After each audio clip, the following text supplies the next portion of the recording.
for sure. I hope everybody had a great Christmas and safe travels through the holiday. Keep that up as we approach this weekend for sure. Oh, yeah. The weather is stuck around and been pretty reasonable for travel. Not too bad. And things like that. Fuel prices are a lot lower than what they have been. Yeah. For sure. And so hopefully everybody's been able to travel where they needed to go and get there when they needed to get there. It didn't have any mechanical breakdown or anything like that. But hey, this is a call-in show, 316-462-3673. That's the number to jump on the air here. And let's talk anything automotive. So this is really your show. So if there's something that you want to discuss, how something works, new products, check engine light, your car's acting a little weird or odd, give us a call. Again, 316-462-3673. Again, get it. We've got agenda, but then people, you can call in and put us in the ditch. That's right. We can try and get back on track, or we can stay in the ditch, or whatever we need to do. But 316-462-3673. That's the number to jump on the air here, and let's talk anything automotive. For each and every caller that calls in, we also send them a package for calling in. It's the only show I know that you get paid to call in on, but it consists of the works, which is an oil change and tire rotation.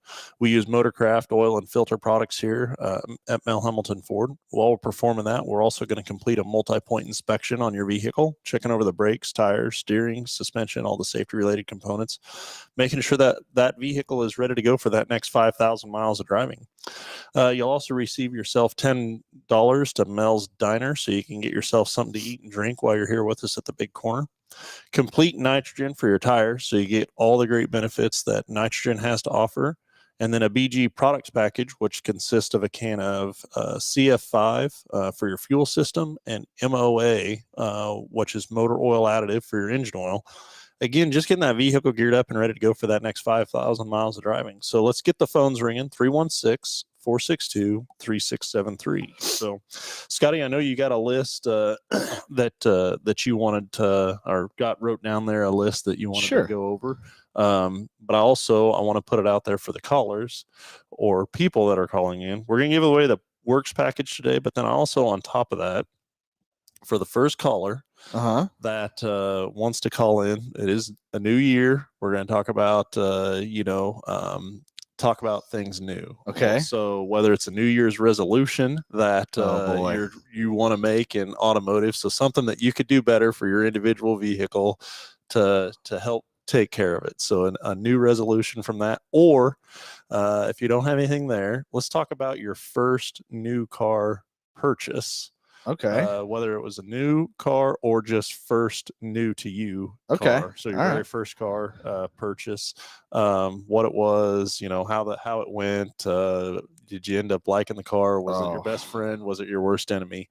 So we'll put that out on the table. Okay. So for the first caller that wants to call in and talk about that, in addition to the package that we're going to give away, we're going to give them a $50 gift card that they could use. They can use it in the racing shop. They could use it for service if they need additional service work, or if they want to come in and buy a Traxxas remote control car, they can use it for that. You want window tinting, you can use it for that. Yeah. Like the list just goes on and on. So, and again, that's going to go out to the first caller. Perfect. So, but again, it is the last show of 2023, and so we're going to talk about new things for the new year. Yeah, how about that? That sounds good to me. And then, in addition, while we're getting that going, in light for me, I think the easiest thing, or the thing that I am most focused on when it comes to automotive maintenance and I guess automotive maintenance and just general service is got to be the oil change. Oh, yeah. And for sure. I don't know. I've talked about it a million times on this show, but it's just natural instinct for me when I hop in a vehicle to look up at the oil change sticker and to see where the odometer is. You're better at it than I am. Yeah, you are. It drives me nuts.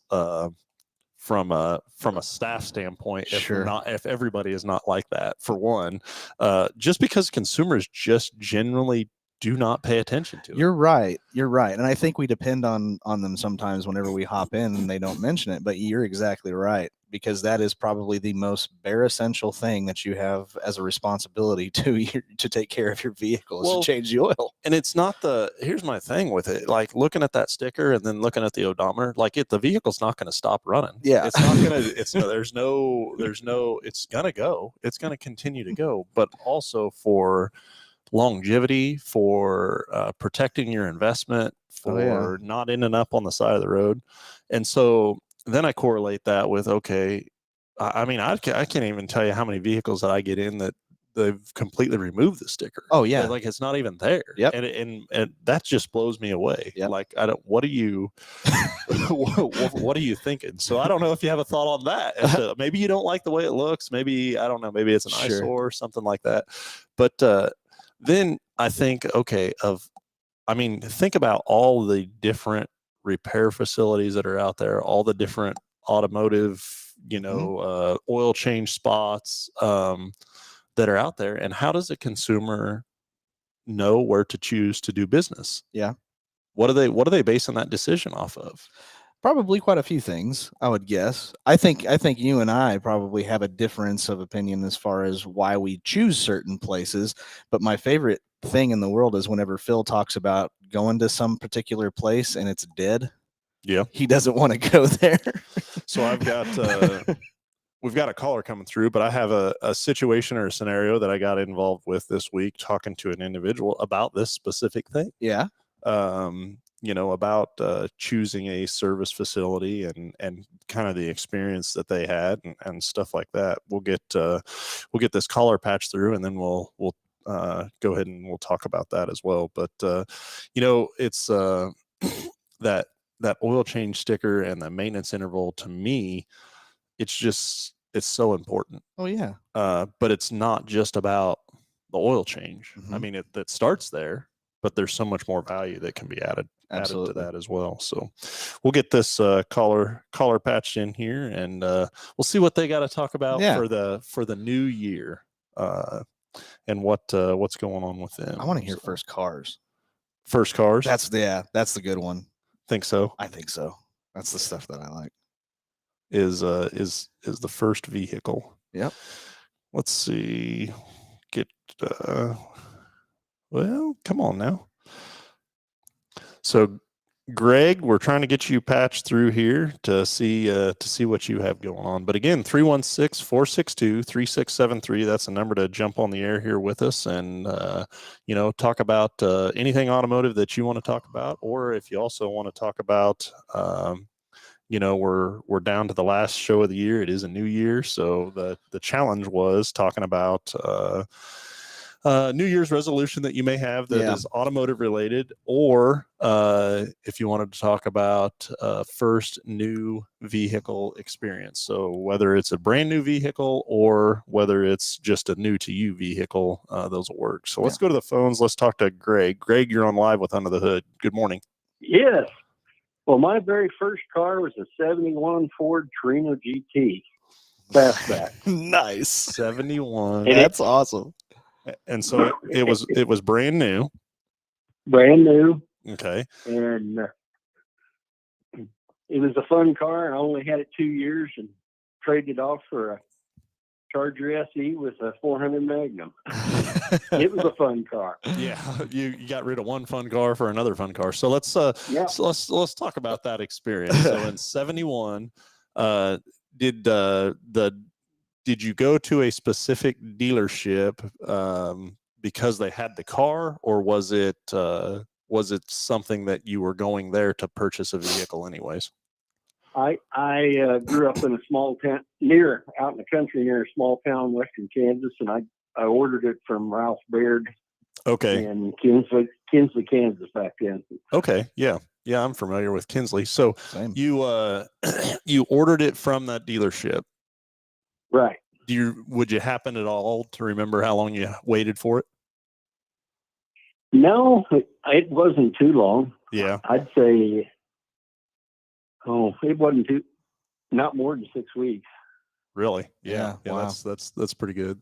And so your expectations when you ordered it versus when you got the car, did it meet every expectation that you had? It matter exceeded. Yeah, That's It good. had the 351 back then, 4-barrel, and it did fine. And then previous to that, what was the closest to new vehicle that you had? Oh, I guess in college I drove I guess it was only about 4 or 5 years old. Yeah. 5 years probably.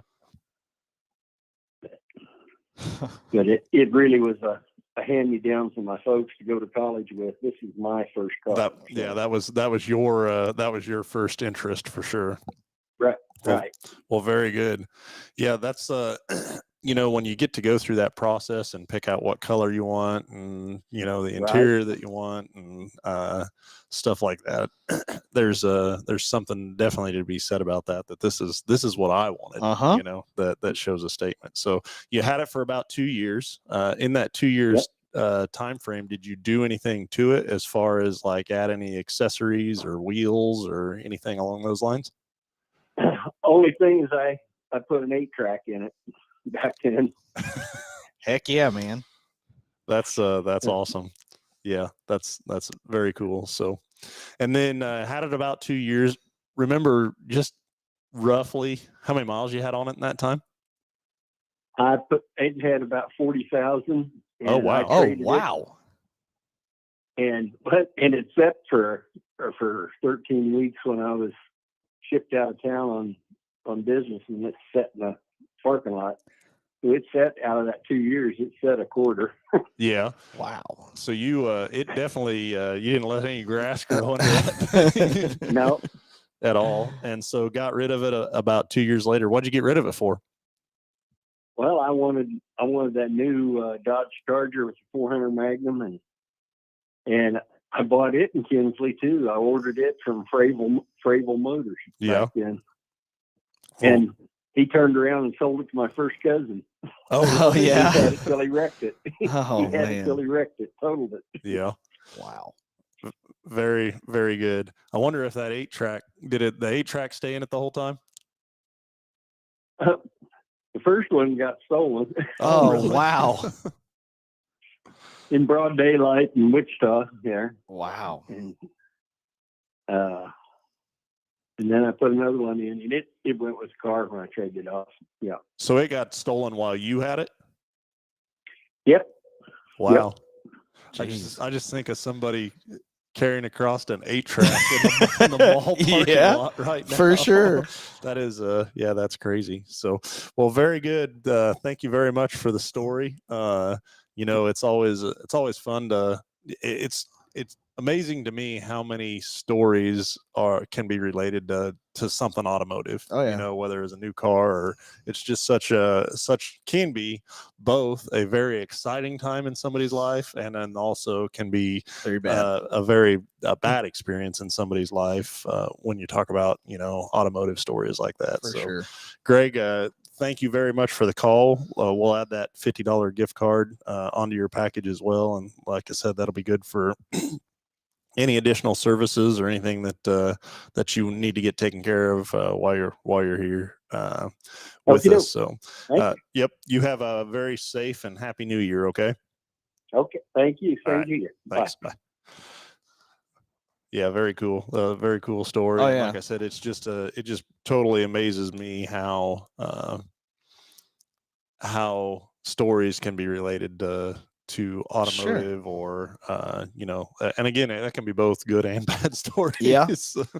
For sure. How much trouble can be drummed up around automotive as well. I think that's talking with techs or interviewing new techs into the industry. It's always they get into it because it's a passion. Sure. It's a passion or a desire to be around it, and then everybody thinks, okay, I got this car, well now I want to go fast. Or racing is always kind of a driver into the automotive field side of things. And I always say, racing was never a thing until the second vehicle was made. Then racing became a thing. Yeah. For sure. So it's always a horse. There was never a horse race until there was another horse around. Right. Or something along those lines. Well, what was yours? What was my first new vehicle was a Silverado pickup. Yeah. It was a 2003 Silverado pickup. So that was first brand new one. Yeah. What was your actual first car? That's what I want to know. So in high school, you know, I and in high school I had 5 cars. Yeah. And so the very first initial one was a Buick Regal. It was a 1980 Buick Regal. That's a boat. 2-door. Yeah, 2-door Regal, and it was fast. Yeah. It was really fast. Of course, you know, now I wouldn't even begin to guess. It probably had, you know, 500 horsepower, maybe something like that. Back then you kind of had something if you had that. Now, Sure. 500 horsepower, we're putting that out, and you know, lawnmowers. Yeah, in anything, for sure. And so, yeah, but the first new vehicle would have been that Silverado pickup, and had it for, you know, for several years, and really enjoyed it. And it did a lot of, you know, everybody needs a pickup or has a pickup, and then everybody that doesn't have a pickup knows somebody that has a pickup. And so I hate being that guy sometimes. You are the guy that gets called when somebody's moving.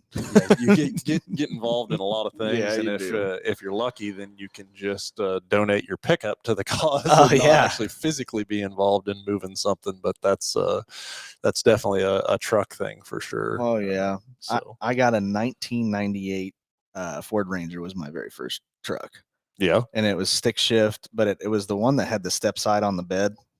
Okay, the flare side. Yeah, the flare side, and that was the coolest truck. I missed that truck so very much. I haven't that was seen brand new. It wasn't brand new. Yeah, it was just new my to you. it was just my first Gotcha.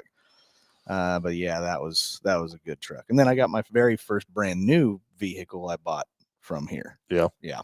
Well, very good. Because I'm young. So, you know, I wanted to go back and kind of recap what we were talking about initially, and that is just the works. Yeah.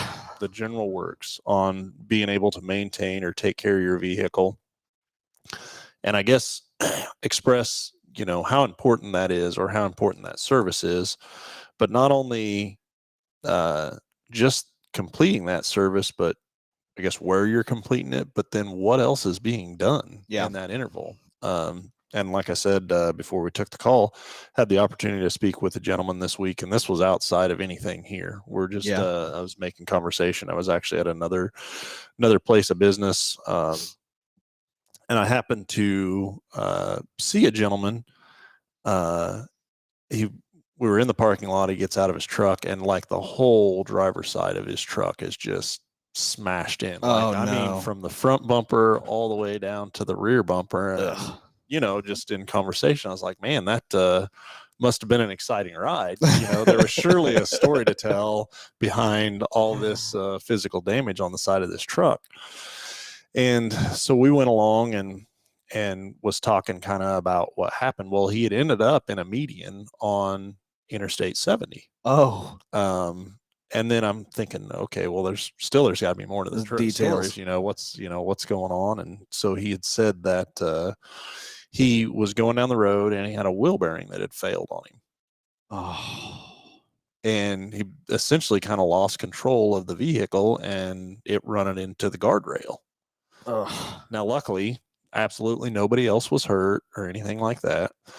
And so, you know, in curiosity fashion, I'm like, okay, you know, kind of give me the sequence of events. And, you know, he's telling me that that it had happened. The truck had quite a few miles on it. It was around like 170,000 miles. So a pretty substantial amount of miles. Well, then I went into the story, or the asking, you know, some more questions about, you know, well, how about like when was the last time it was serviced? And he says, well, that's kind of the odd thing, is that I just had it in about 400 miles previous to this happening to be serviced. And I was like, oh, okay, well, where'd you take it or whatever? And I won't name the company, but it was one of the drive-through oil spots. Okay.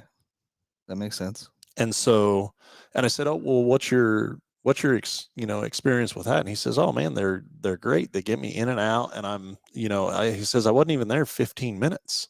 That's a red flag. And in my mind, I'm just in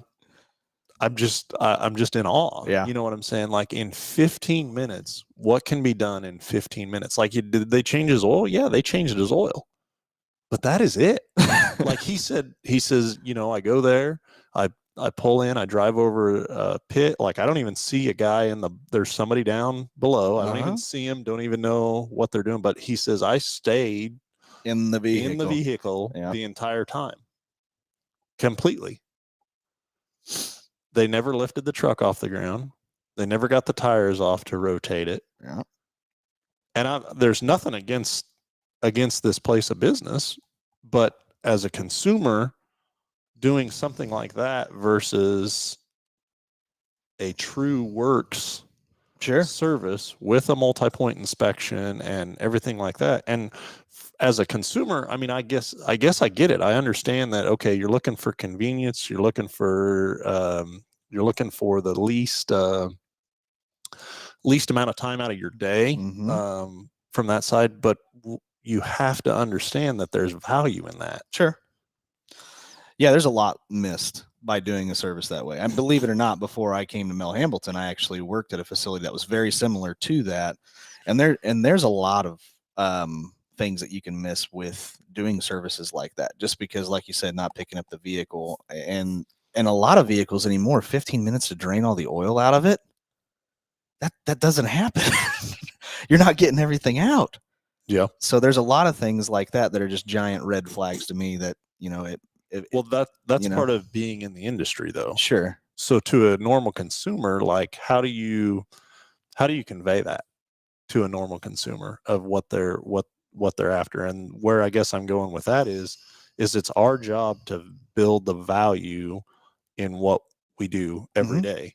And I think a lot of times, and naturally so, just being busy, and like we were talking about earlier in the show, is that this year is just blown by. Well, if you're not conveying those details and what is all being done, you lose that value. Oh, for sure. To the customer. And so it's important to be able to tell them what they're getting in a work service. And absolutely. So, I mean, I think of just right out of the gate for us on a work service, there's more things that happen in your part of that operation than going anywhere else.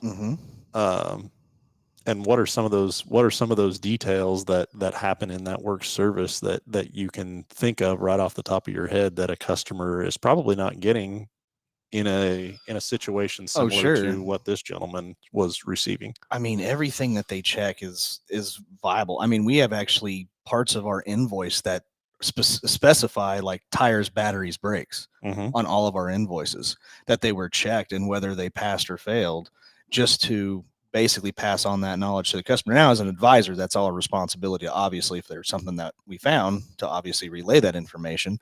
But that's just 3 things of a multi-point inspection that, no kidding, has, dozens of different things on that inspection that we check that are all safety related items. Yeah. And the measurements of the brakes and things like that as well. Well, and we'll get into the multi-point here, a little bit further down the road here, but I'm even pre-check-in. Oh, just like an inspection, walking around the vehicle? Yeah, so a customer pulls in the drive, right off the bat, I'm thinking, okay, well, an alignment check, right? Yeah. For every customer that comes through the door, like, we're doing a basic alignment check on your vehicle without you even knowing it. I mean, you drive through the doors and the machines are set up right there and capturing that data. Now, how valuable is that? I mean, that's basically $100 value if you look at it, but and so I'm not even saying putting a value on it as far as what That's a Well, very safety related yeah, item. That's what Yes. I'm after. Yeah. Is the safety aspect of it. And then, when was the last? I'm sure you priced a set of tires yesterday. Yeah, I did. What was the dollar figure for 4 tires mounted and balanced and It's on a vehicle? they're getting a little expensive nowadays. I mean, you can almost. I would say the average cost is probably $800. They're getting closer to $1,000. You're touching that mark right about now.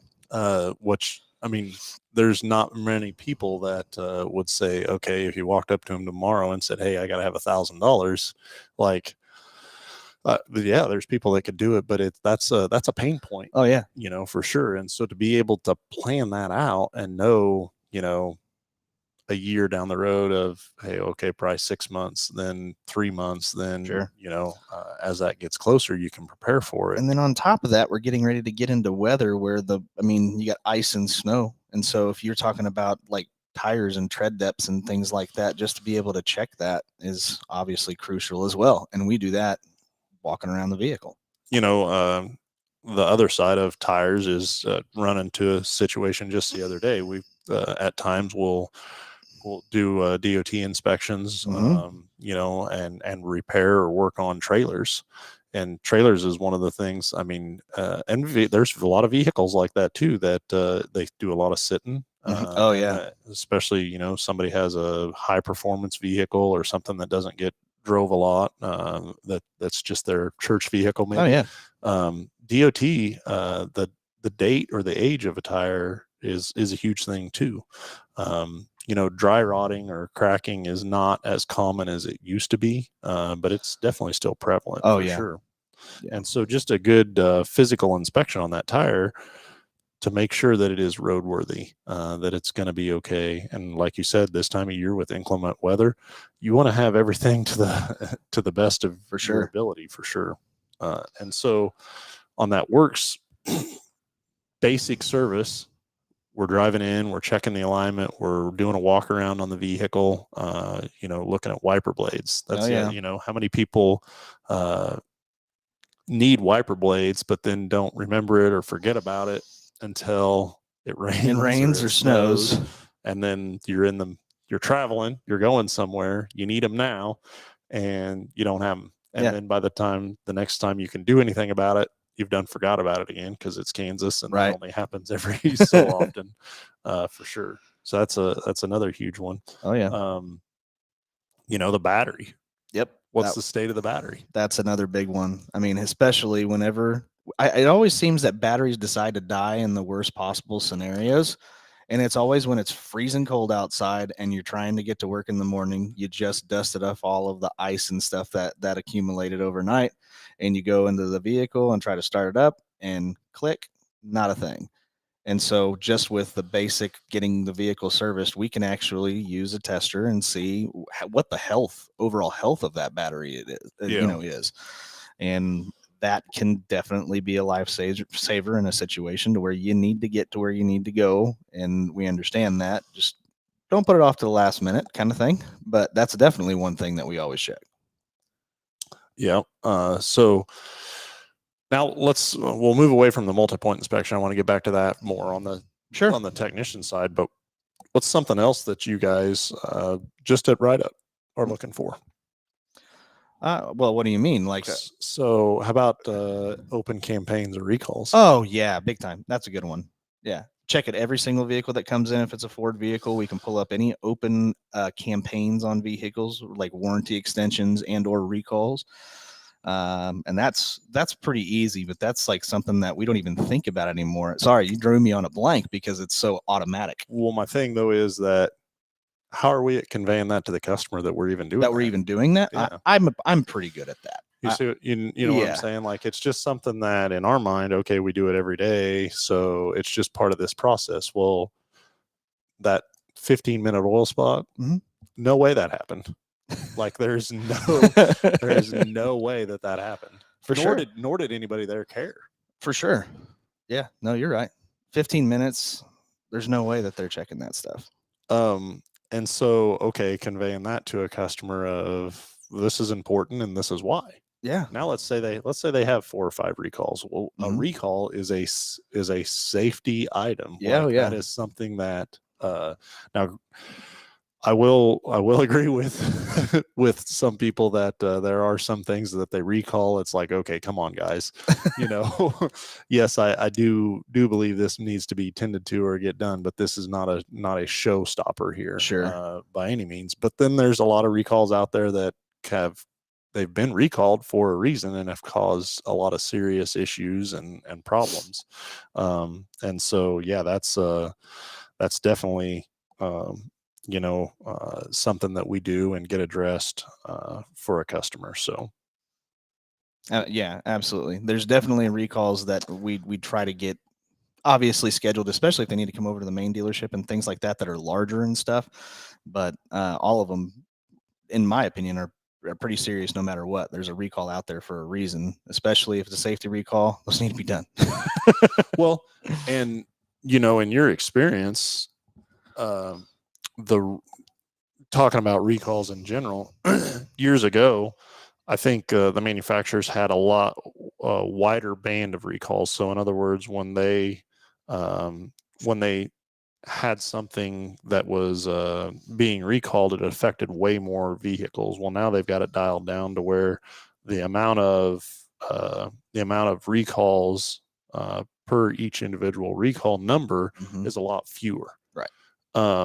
And so it's, to a consumer, years ago, the media would come out and say, okay, they still do it. Yeah.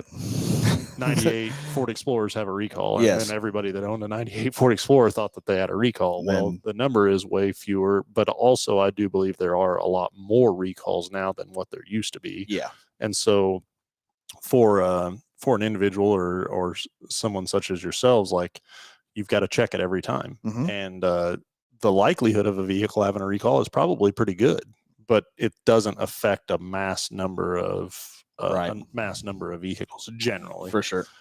And so to be able to keep track of that and understand, what does, what doesn't, the only way to tell is to look. And that's each and every time something you got to do each and every time. So, well, let's go to the phones. We got a caller on the line. So let's go to the phones and talk to Jeremy. Jeremy, you're on live with Under the Hood. Good morning. Hey, good morning. Love watching you guys' show. Well, thank you.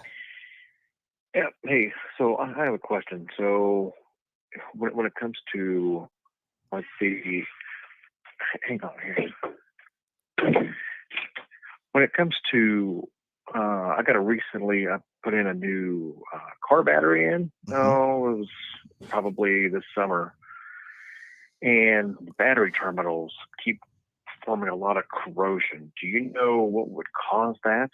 I wouldn't think a brand new battery would be doing that. Yeah, it's a great question, Jeremy. What kind of vehicle are we working on? It's a Ford. Okay. Taurus. Okay, so it's a top post battery, right? Mm-hmm. Okay. So what's happening there? And I don't know where you got the battery or what manufacturer of battery it is, but basically there is that gas, or the acid gas, is escaping from the top post and the casing, and that's what's causing that corrosion on that battery.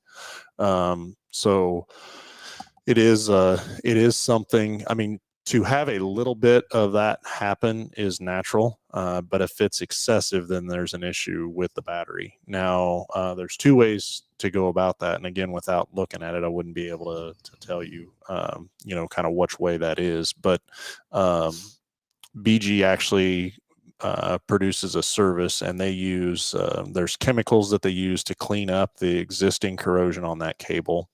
Then there is a sealer that goes on to seal that cable after it's been cleaned. But then another part of that process is they actually have a pad that goes in between the post and the cable, and that's to prevent those gases from getting onto that cable. But if you've cleaned it up a couple of different times or multiple times and it still is occurring or happening, there's probably something going on with that battery that's causing it or making it do that. And I've seen some battery cables that look like literally a chia pet. Oh yeah, that just have corrosion everywhere. And where the problem is with that is that corrosion. I mean, as it starts to corrode, it just keeps going, and it will actually get yeah, you're cleaning the terminal, but it'll actually get down inside of the cable where you can't access it or even see that it's happening. One day you'll go out and it just won't want to start. And so not only that, with battery monitors and stuff like Yeah. that attached to the cables is where they are.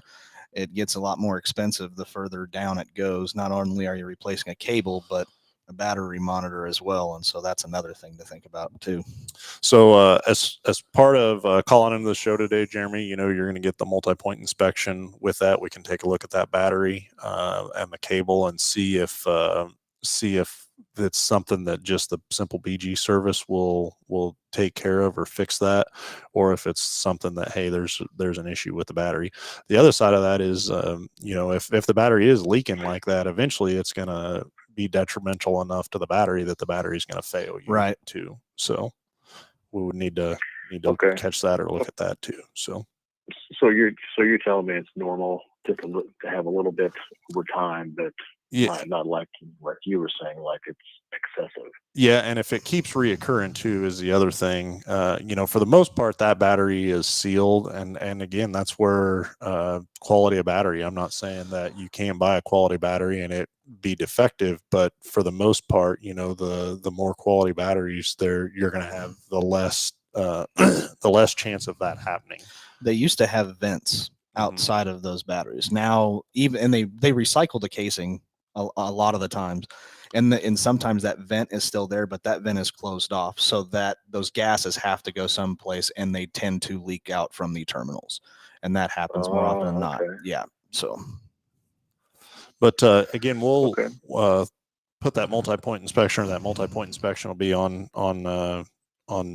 your package as well, and so we can take a look at that for you and help make the best determination of what the best process would be for you. So, all right.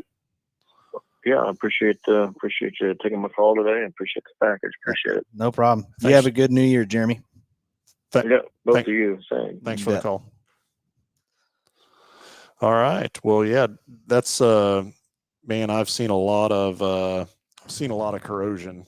I cannot tell you the times that I've seen a full chia pet literally growing underneath the battery like that, and I'm thinking, man, how the heck is that thing going to start when it's that cold? For sure. But yeah, I've seen it multiple times, and then you wonder, it's like, how often is this hood popped up? Do you look underneath the hood ever? Because it just ends up being like it looks like one of those, I don't know, they used to be candy back in like the 70s. It looked like a cone. Well, that's going to be a no, because I had to go to Quick Trip and get a pop, and then I got back in the vehicle and went on down the road. And True. Yeah, just so happened to look up and seen that I was 10,000 miles overdue for an oil change. Yeah, so that's what brought me here. But again, get it. Everybody's busy and has something going on. But you know, corrosion and like you said, now, I mean, you can't even replace a battery in a vehicle without resetting a couple different modules on it. Yeah. Like, it's not a matter of just unbolting it and putting it back in. And it's not at the front of the car anymore. Well, in some cases, you can't even find the battery. So that's a whole nother thing. Oh, for sure. So, well, anyways, hey, let's go back to the phone. Let's talk to Dan. Dan, good morning. You're on Live with Under the Hood. Good morning, Josh. Hey, I have a question for you. Okay. This is Dan Wick. Yep. How much problems are you guys having with the Ford Escapes? I keep reading videos that they're having transmission problems.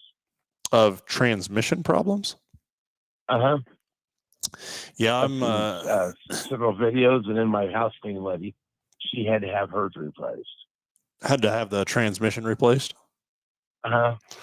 Man, I honestly, Dan, just the number of units that are out there versus the number of issues that we've had has definitely been pretty minimal, for sure. And that's one thing, man. That internet, that's what drives me crazy like that. Is you get a couple people out there. I know it. They've always got something going on, you know. That put something out there, but I mean, the Escape has really been more of a pretty durable vehicle. I would say they've gotten more probably bad press over the engine than I would say the transmission, for sure. Well, what kind of warranty did those have on them? So from the factory, you're going to have 336 bumper to bumper, and then you're going to have a 5-year 60,000 powertrain warranty on the transmission. And so, Okay. it would be a pretty substantial warranty for sure. And if there was something going on from the manufacturing standpoint, like it should really reveal itself For within sure. that first 5 years or 60,000 miles of ownership. Um, and then a lot of times, this goes off of what we were talking about earlier in the show. If they've come up and there's deemed to be, I guess, a big problem with something, they'll go through and put an extended coverage on it. I can think of that with the focuses and the DPS6, the clutches assemblies that they have in those. That was a little bit of a issue for those cars. But again, the manufacturer came along and then put a 150,000-mile warranty Extension on it. extension on that. And so, if there's something that they've really noticed that there's a large span of it, and they'll go through and do that. But if you're again taking that to Joe's lube spot, like he may not know that that's even a thing, but as to where every time they bring it in, we're able to scan the VIN and see about any extended warranties or coverages or recalls or things like that. So, and you made a good point as well. Not only, especially if there's something like that has like a transmission problem, they're still all controlled by modules. And I would say majority of the time, if they see an issue, there is normally going to be a software update recall that ends up coming out to reprogram the PCM if they see it being a problem that's going forward. So that's another thing as well. But no, I haven't. Being the service advisor here for going on 12 years, coming up pretty quick, I have not heard of the newer escapes being any kind of an issue of a transmission at all. Okay. Well, there's also, of course, you guys don't sell them, but 6.2 and the Chevrolet. My neighbor has a Denali, and his is 70,000 miles, and one of the electrics came apart and it destroyed his motor. There is talking about cam and lifters. That is a huge thing for Chevrolet, for sure. And I don't understand, because that's been going on for many years, and I don't understand. Again, it's common in the industry, but also the number of units that they have out there versus the number of units that have the issue may not be as big of a problem as, I guess, what we see or I hear about. For sure. Again, the internet is really good about giving you. I think his was a 19 of 60,000 miles, and he ended up they wouldn't cover it, so he ended up just basically trading off the way it was and got very little out of it. Expensive vehicle. I'm really surprised that he had a Lexus instead. He said, "I'm not putting that much money in it." Yeah, I'm really wanted like $17,000 for a motor for it. Yeah, I'm really surprised that they did not that they did not have any extended warranty coverage or anything like that for him for that vehicle, for sure. And what surprises me too is that cam and lifter problem has kind of spanned over a couple of different generations of motors and piston rings too. So, and going through there, the best thing I can say about that is preventative maintenance is worth a lot. Yeah, and I'm not saying that it would have changed the outcome entirely, but it certainly couldn't have hurt anything. To do good preventative maintenance on that. At the Chevrolet garage, I mean, all his maintenance always was done there. And of course, I work on his other vehicles, but he was just totally bummed on that deal. Yeah, definitely. At 60,000 miles, you would surely think that you wouldn't expect to have that kind of problem. Now, years ago, back when we talked to the gentleman earlier that had a 72, 74 Dodge, like, okay, 60,000 miles, you're 3/4 of the way to done. That's right. With that thing. But, in today's vehicles, you put 100,000 miles on it and you're just really getting started, as far as reliability and dependability goes, for sure. And, years ago, GM used to have a 100,000-mile powertrain warranty. I think it was about 2012, I think is that when they cut it off? Is when they brought it back down to 60,000 miles. So, yeah, they wouldn't do anything for him. And I thought that was just horrible, See, it does. Yeah, it does seem expensive too, Yeah. Seems 'Cause I never did hear what they gave in trade-in, but he said it wasn't very much. That's an expensive vehicle, Denali. Yeah, Yeah. that's expensive vehicle. They just trash it. Basically. very crazy. So Dan, I'll ask you the question that we had earlier in the show. What was your very first brand new vehicle? My Corvette. A Corvette. Corvette. Okay, well that's a Heck good first yeah. vehicle. That's good. 84 Corvette. 84. Okay, did you order it specifically how you wanted it, or was you showed up and it happened to find you? Yeah, I went up to Hambelton, LaGreca, and they had it on the showroom floor, and I bought it there. Yeah, very good. Well, that's a very good. That's a good first one. Good Man. first story. So, how long did you own it for? Oh, about 3 years. Uh-huh. Back in my wall days, I Yeah. drove it. You drove it But it like held up a good, though. Corvette. Yeah. It really held up good for me. Yeah. And so, in 3 years, roughly, how many miles do you think you had on that thing? Probably 25. Yeah. Huh. Very good. What color was it? It was bronze. Okay. Ooh. A bronze color. Oh boy. Yeah. Very good. I like it. And do you remember what you traded it for? I can't remember now what I traded it for. I think it was a truck. Yeah. A Z71 truck. Well, that's Corvettes, Mustangs, they are fun to drive, and Camaros, all that. Oh yeah. Kind of lower sports car deal. They're definitely fun to get in and out of, or excuse me, fun to drive. But man, after a little while of getting in and out of them, being tall and Dan, you can probably relate to that. It's really cramped. It's not that bad if you're 5'7". It doesn't take long. That Z71 truck was insane. I love that. Yeah. I never had any trouble with that thing. Understand that completely. Well, very good. Well, Dan, thank you very much for the call. Have a very safe and happy new year. Okay. Yeah. Happy New Year, you guys too. Thank you very much. Thanks, sir. All righty. Have a good day. You too. Well, very good. We were talking about the multi-point inspection, and one of the things that I wanted to bring up was our version of the multi-point inspection. So I was going to throw this one up here on the screen. Look at that.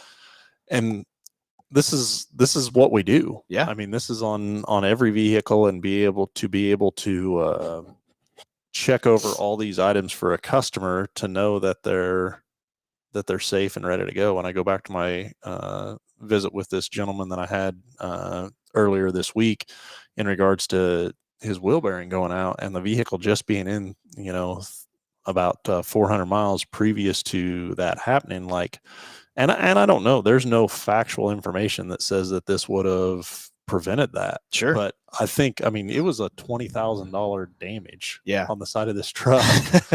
It was totaled. They totaled the truck over a wheel bearing. For sure. And, I think, okay, man, could that have been different if it had went somewhere and they did a thorough multi-point inspection, right, and checked over things and found this wheel bearing and replaced it, and not cause this gentleman, and luckily for him, the outcome that he had was really not that bad, because they totaled his truck, but he walked away. He was fine. It didn't involve anybody else. It certainly could have been a much worse situation, for sure, over a multi-point inspection, or what could have been a multi-point inspection was my view on it, completely. And so I, as somebody, I guess, in the industry, it's about choices, and, but then also being in the industry, it reminds me how we have to go above and beyond and convey what is actually happening, mm-hmm. and where the perceived value is in the service that we provide. And that was something that it just really stood out to me. Sure. Because again, it's about convenience, and we got to make it convenient for a customer, but also we can't do this in 15 minutes. No way. It's impossible. No, there's no way. It can't be done. And so you have to be able to explain that, and justify that, to the consumer. I've had that situation before, to where when somebody came in for an oil change, and I told them, I was like, well, it'll probably be about an hour. Just that's about how long it takes. And she made that same comment, which is like, I've been to places, where it takes 15, 20 minutes. And I had to basically explain and say, well, that's because they're not doing it correctly.